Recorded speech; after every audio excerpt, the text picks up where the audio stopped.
అధ్యక్ష వీళ్ళు వీళ్ళు ఈరోజు చెప్తారు అధ్యక్ష, వీళ్ళు ఈరోజు వేదాలు దయ్యాలు వేదాలు ఒలించినట్టు 10 ఏళ్ళు పాపాలు చేసి పేద ఒక్క నిమిషం సార్, ఒక్క నిమిషం. 1 minute పోచారం శ్రీనివాసరెడ్డి గారు. అధ్యక్ష తమరి ధన్యవాదాలు, అభినందనలు. నేను గౌరవ సభ్యులకు అందరికీ ఈ పక్షం కానీ ఆ పక్షం కానీ నా మనవి, ఇక్కడ దిక్కు చూసినందుకే ఇచ్చిన సార్కు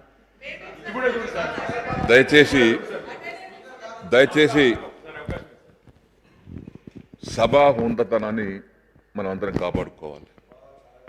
ఎందుకంటే చాలామంది కొత్త సభ్యులు వచ్చారు, వాళ్ళు మనం చూసి నేర్చుకోవాలి సభలో ఏ విధంగా ఉండాలి, సబ్జెక్ట్ మీద ఏ విధంగా మాట్లాడాలి. ఎందుకంటే మళ్ళీ వాళ్ళ ఎన్నికలు వాళ్ళ అందరం కలిసి పోవాల్సిందే. ప్రజల తీర్పు ఎట్లుంటుందో ఎవరు చెప్పలేం. మీకు అక్కడ ఇచ్చారు, మీరు కూర్చున్నారు, ఇక్కడ మేము కూర్చున్నాం. తప్పు చేసినా చేయకపోయినా ఒక్కోసారి శిక్ష పడుతుంది.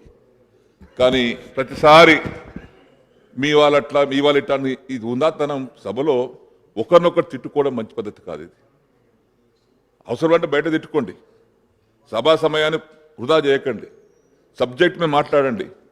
దయచేసి మీ సభా సమయాన్ని వృధా చేయడానికి ప్రయత్నం చేస్తే కొత్త వారు కూడా పాపం వాళ్ళకు అర్థం కాదు ఏమవుతుందో అని. 51 మంది కొత్తలు వచ్చారు, మనమంతా సీనియర్స్. మీ వ్యక్తిగత దూషణలకు పోకండి దయచేసి. మేము కానీ మీరు కానీ ఎవరైనా కానీ సభాసం వృధా చేయకండి, సభను ఉందా నడపండి. దయచేసి సభా అధ్యక్షుల వారికి కూడా నా మనవి, నేను కూడా మొన్నటి అక్కడే ఉన్నాను, వారికి ఎంత సమయం ఇచ్చాను రికార్డులో ఉంది.